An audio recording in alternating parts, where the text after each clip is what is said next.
I've often heard it said, tell the truth and shame the devil. But the older I get, the more I question whose truth is allowed to be told, and how often the real expectation is to be quiet and keep the peace.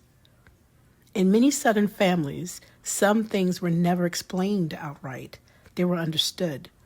A look across the table, a pause before answering a question, a story that stopped just short of the part everyone knew was hardest to say.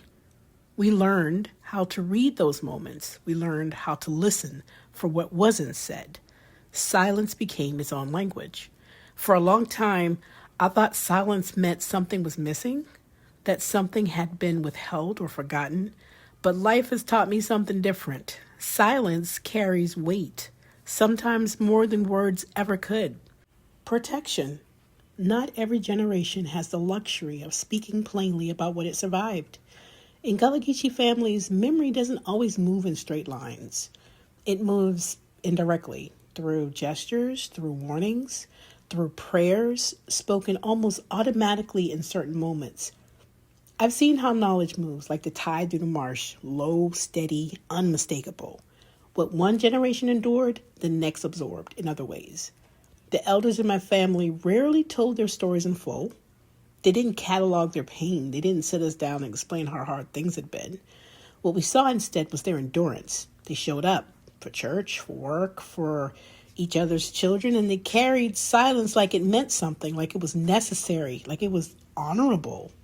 There was an expectation that they knew how to hold things, what was done to them, what was said to them, what they witnessed, and to carry it without disrupting the order of things around them.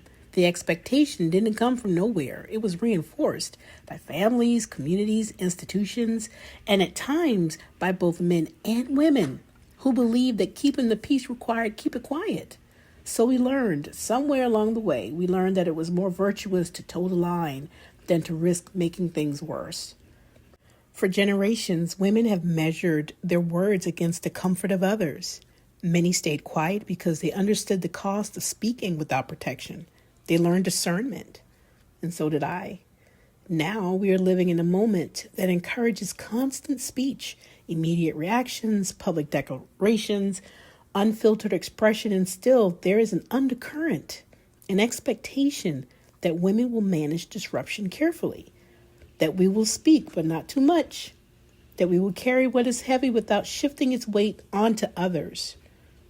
During Women's History Month, we talk a lot about resilience. We honor women who endured, who overcame, but resilience isn't the whole story. What many women practiced was discernment under pressure. They knew when to hold a thing and when it had to be said. I think about that when I consider the generations before me. What they did not say was just as intentional as what they passed on. They gave what they believed we needed: strength, faith, skill, and the understanding that tomorrow was worth preparing for. We inherited the quiet parts along with everything else, but inheritance is not instruction. Our work is not to repeat silence without question. Our work is to understand it, to recognize when silence is still serving its purpose, protecting, preserving, steadying, and when to recognize when it's no longer protection, but pressure. The longer I live, the more I see clearly. History doesn't only travel through speech. It travels through posture, habits, through what we allow, even what we refuse. Silence, when used wisely, can carry truth, but wisdom also requires knowing when truth must be spoken. I think that has always been the work. It still is. So I'll leave you with this. What silence did you inherit, and what will you choose to do with it?